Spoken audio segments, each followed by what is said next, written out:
three main reasons why there might be a decline year over year in applicants to PT and OT, with OT being impacted greater. So reason number one,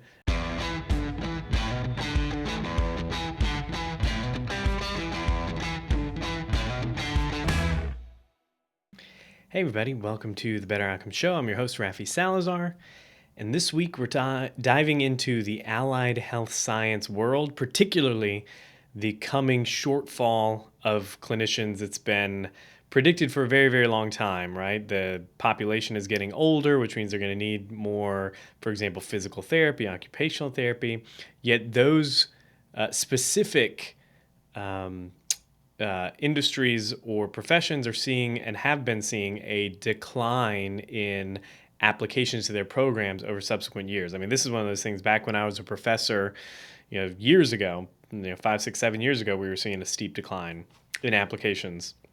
And this kind of came to the forefront for me. I was kind of scrolling through LinkedIn the other day, and Sarah Lyons, I'm going to maybe link to her original post, but she threw up this graphic that I'll share here. And basically, let me just get it up and we can talk about it. So if you're not watching on the YouTube, you can go to YouTube and find this, find the image here that I'm going to share. But it's basically just a graph over time from 2016 to 2023. So it's not doesn't have the last 2 years, but from 2016 to 2023, it's a line graph here. You see PT's in yellow, OT is in red, and the decline over the years, net decline since 2016.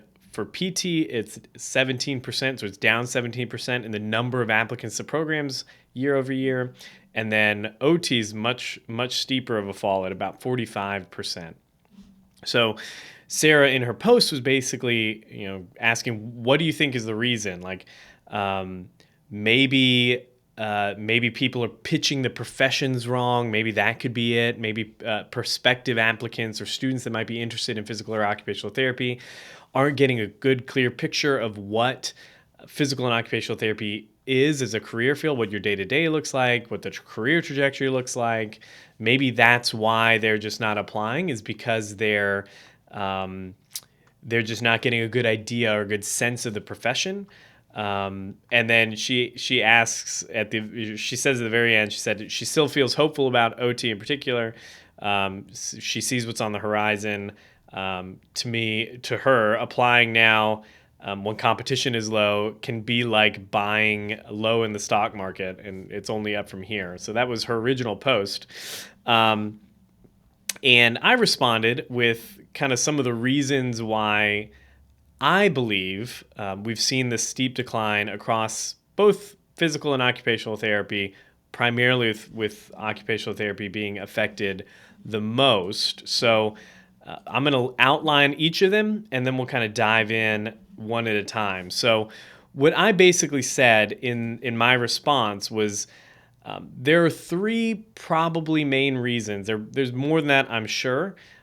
Three main reasons why there might be a decline year over year in applicants to PT and OT, with OT being impacted greater. So reason number one, and this is going to be one that impacts OT the most, because we've been going through this as a profession.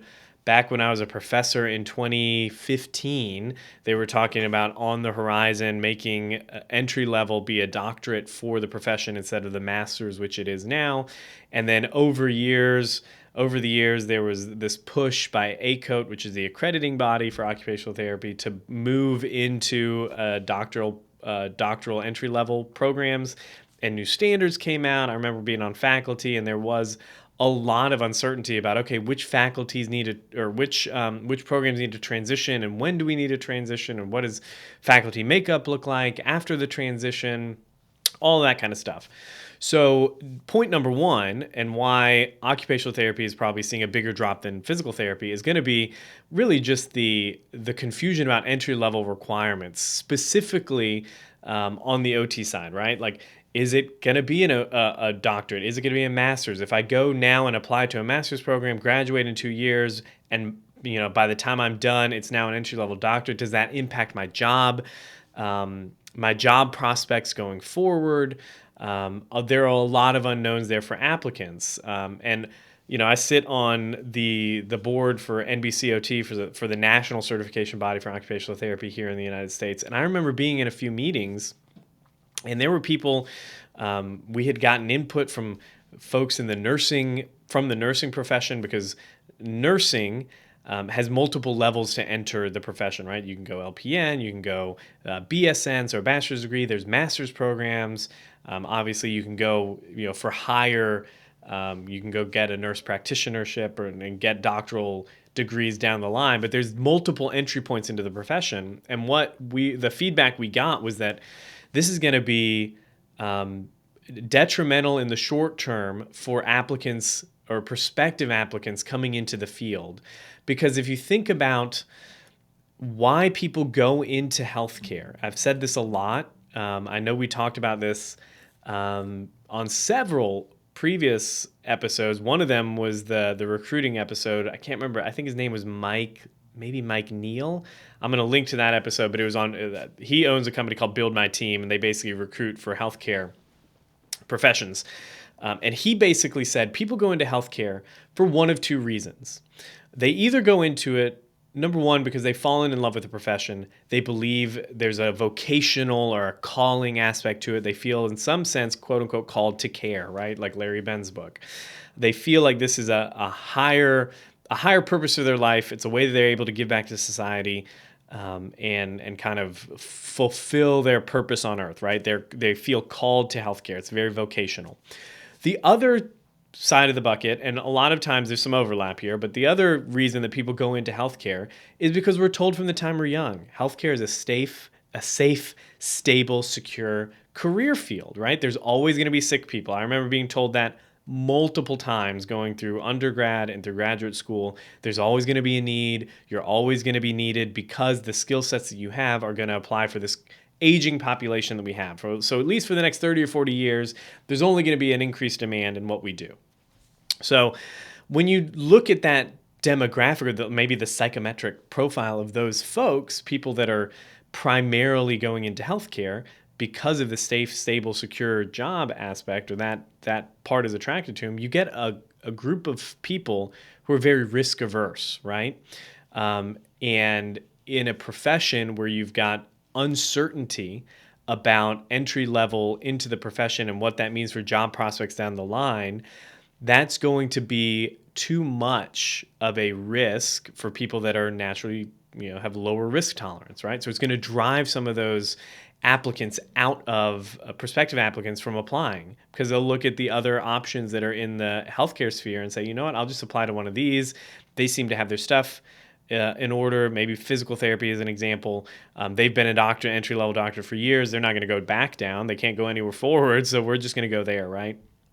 So, and I remember, again, being in some of these meetings with some of the input from the nursing profession, and that was basically what they said. Like, you're creating a lot of uncertainty. That's going to cause a decline in applicants into OT programs. Now, they did say there might be a bounce back because, again, there is going to be a need for occupational therapy, and we do provide valuable services. But at least in the short term, 5, 7, 10 years while you're figuring this mess out, it's going to drive some candidates who are more risk averse away.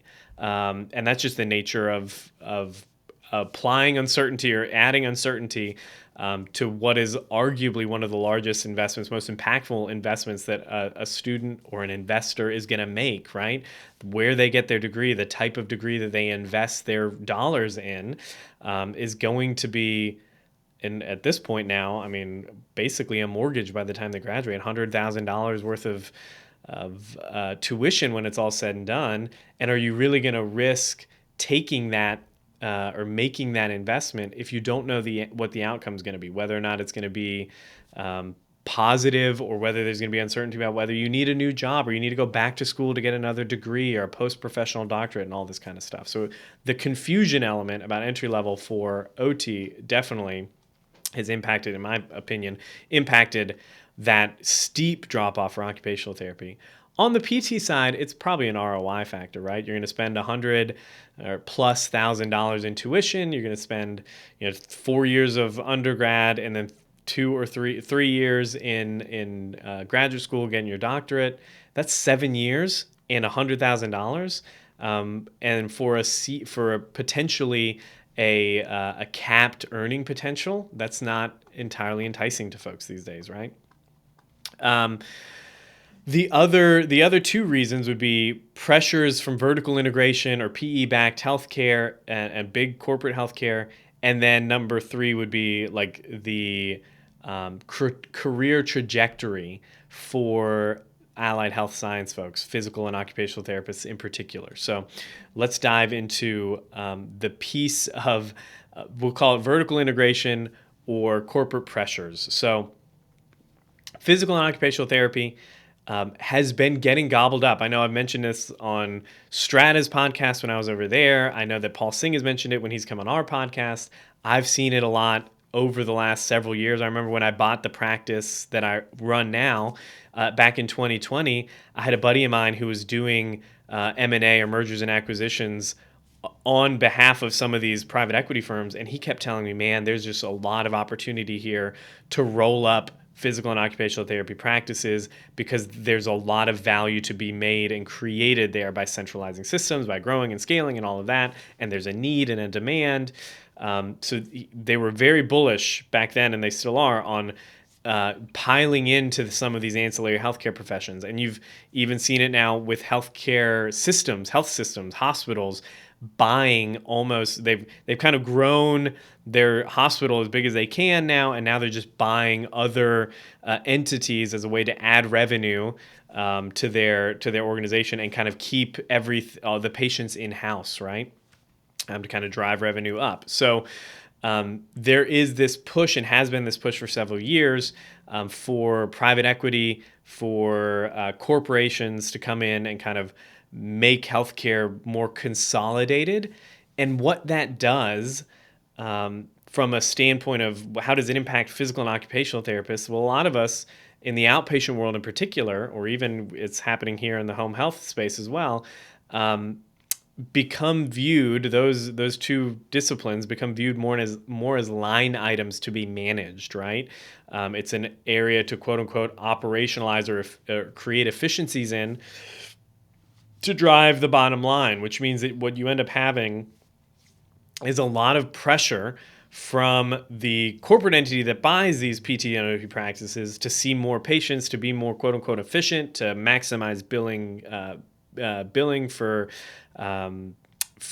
FTEs, utilization, all of that kind of stuff. And then I mentioned this before on the book, is that on the counter side, on the payer side, they're looking at it as a line item expense to be managed as well, which means that you've got this tension now where these organizations are coming in and buying a lot of physical and occupational therapy practices and trying to drive up their operational efficiency, which basically means bill more for less work. And then on the payer side, they're trying to manage this. So the only option that they have, I've said this before several times, the only levers that payers have to manage these fee-for-service providers is to either one, deny or regulate or restrict the amount of those services they're willing to pay for, and we're seeing it with like authorizations, hard caps, the requirements to get an authorization, to continue authorization, you're going to be given so many visits, et cetera, et cetera.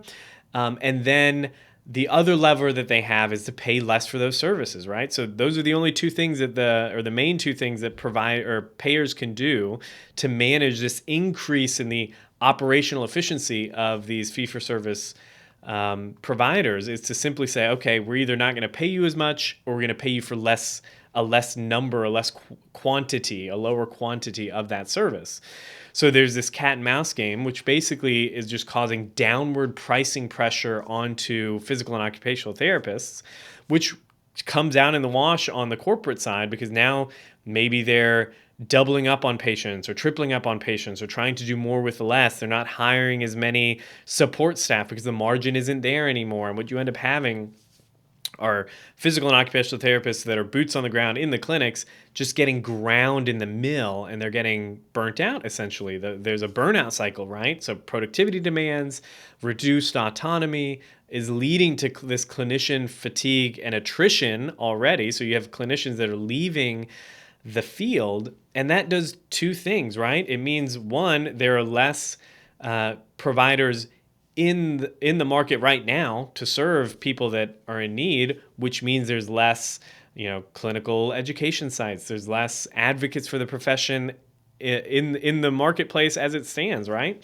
And it also means that those people that burn out and leave are actively dissuading people from entering the field. It doesn't take too long to search Reddit or Facebook or some of these social media sites and see some post somewhere about a physical or occupational therapist that's been in an outpatient corporate clinic setting and just is burnt out, and now they've left and they're doing customer success at a health tech startup or something like that because they just needed to get out, or utilization review or case management. They just want out of the profession. They don't want to treat patients anymore. Not because they don't like treating patients, they don't love their job, but they hate the way that it's being done, right? They're feeling like a number on a spreadsheet that's trying to be optimized, right? That needs to be optimized. So, and that leads to a bunch of word of mouth deterrent, right? Burnt out clinicians discouraging their friends, their family, people that might reach out to them from entering the profession, means that those prospective students who might have felt drawn to PT or OT are now not applying anymore because their friend, their neighbor, their cousin, whatever, told them not to do it because it's terrible. It's a quote unquote terrible job, right? The third reason for this, tank, if you would, of applications to the physical and occupational therapy in particular, might be that some of the career trajectory for rehab professionals is kind of unclear, right? You can become maybe a director of rehab, you can become a rehab manager, maybe you can become a rehab liaison or something like that. But especially within the field of, like, if you're going to stay within your discipline or whatever, the ceiling is fairly low for an occupational or physical therapist, right?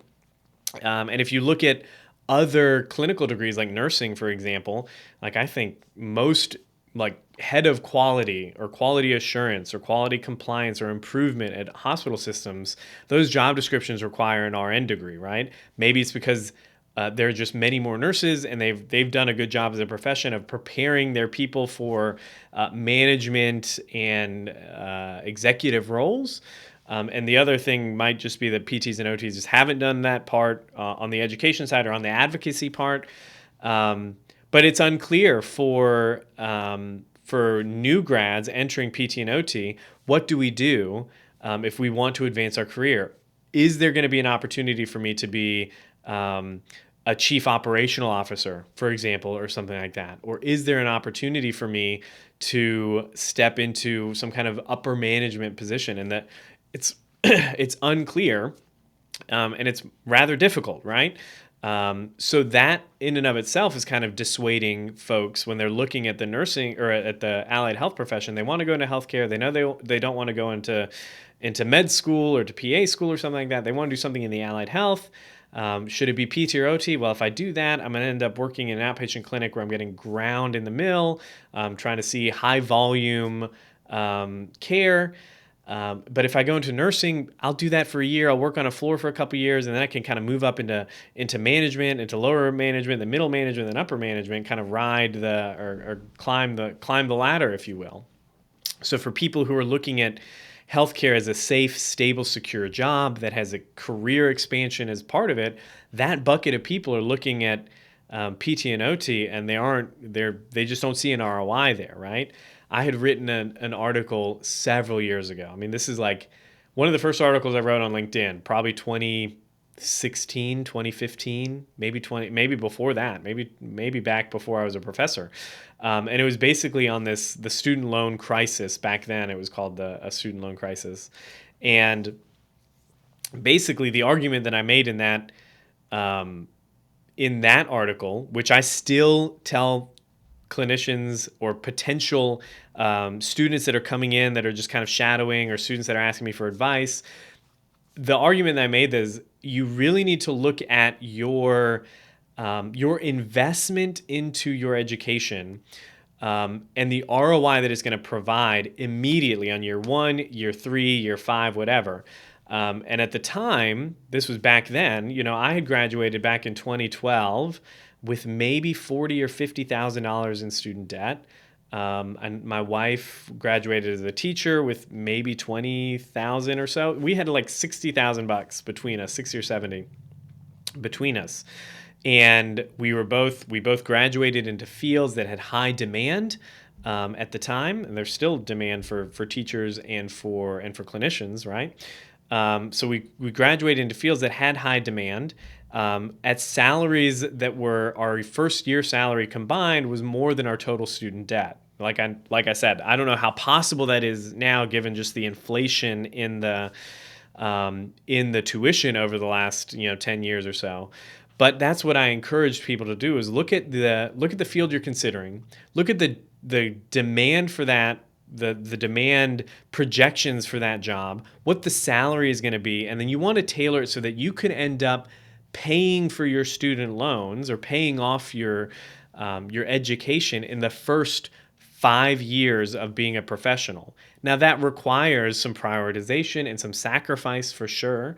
But in my case, we graduated again with $60,000 or $70,000 in student loans. I think my first job out of school was in the $68,000 a year range. My wife was making 30 or so as a teacher, and we paid off our loans in 3 years. Now, it meant that we were living off a teacher salary for 3 years. We made some sacrifices, but we had the ability to do that because when we went into our professions, when we were picking our degrees, I looked at it. I looked at, what is it going to cost me to get this degree in occupational therapy? What's my first year salary going to be? What's the timeline for, or the trajectory of my career going to look like?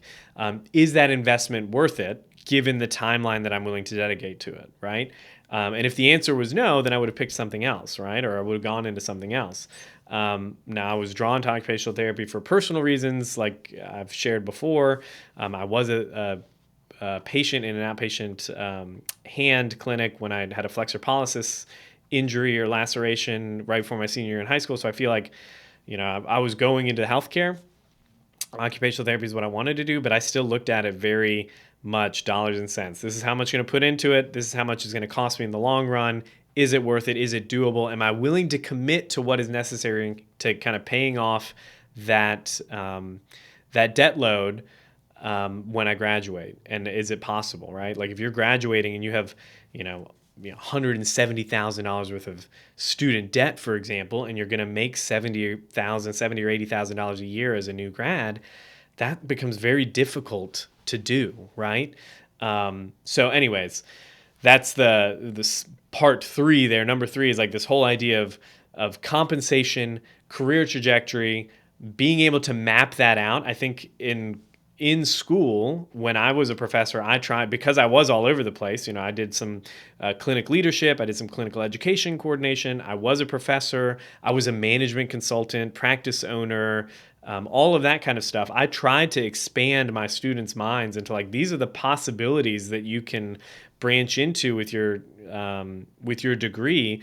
It just takes intentional, and maybe this will be another podcast episode down the line, but if your aspirations are to really grow your income within a corporate healthcare setting, you can't just rely on your clinical degree, right? It's going to take some training, some intentional seeking out of opportunities to kind of branch and grow into some of those upper management C-suite roles. And we don't do a good job in the PT and OT space of sharing that information with our students when they're coming through our programs. It's one of those areas that it requires intentional planning, maybe even a professional development plan to put it in place. And then crafting your CV and your cover letters in a way that is kind of shares that narrative of the skills, the experience, and how it relates to these trainings and the competencies you've developed over your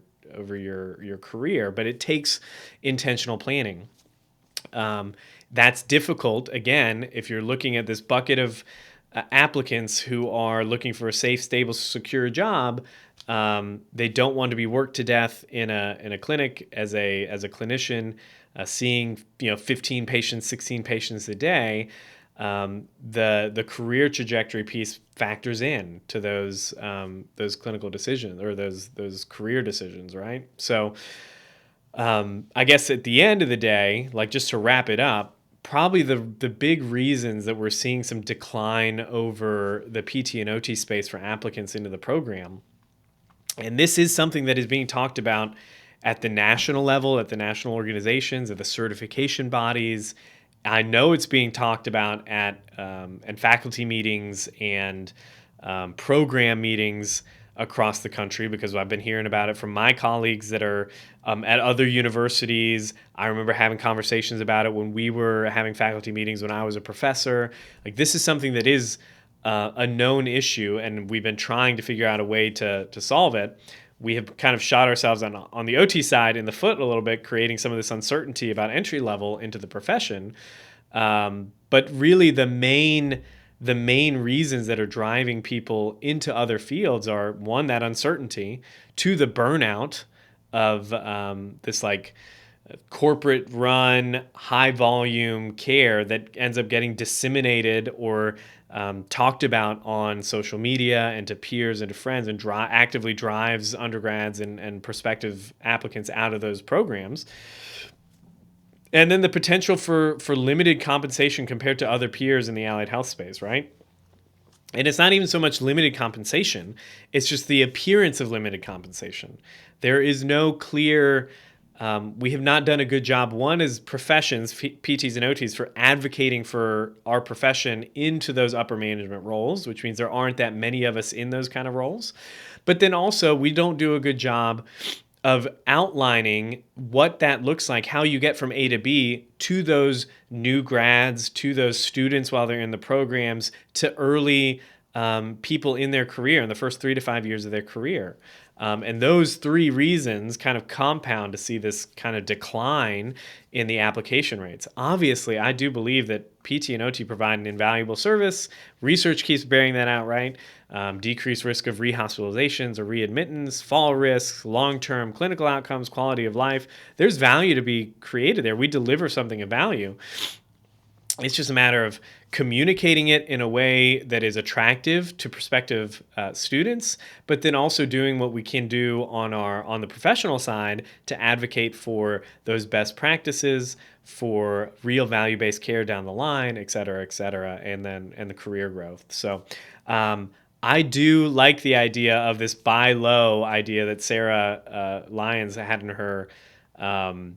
in her post. I do think that as applications decline, it means there's less competition for spots into programs. And if you have a long-term vision or long-term view of your career, that bodes well for you. Getting in, again, where there's less competition, maybe you're able to do it without having to add an extra year of your schooling or whatever, or wait a year while you're having applications out to other places. Gets you in, gets you getting that experience early. And again, if you do your due diligence and you set up your career path appropriately, you could use that entry level to launch into real impactful, meaningful roles. So I do think that, I'm still positive on the outlook for physical and occupational therapy, though we have some things to change, right? And there's also the potential for innovation, entrepreneurship, different practice models, and how that reshapes the future of PT and OT. But those are just some quick thoughts on this idea of what happens when or what is causing some of this decline in the applications to physical and occupational therapy programs, and kind of what we can do to kind of combat that. So anyways, that's all I've got for today. If you like the show, head on over to iTunes, leave us a rating and review.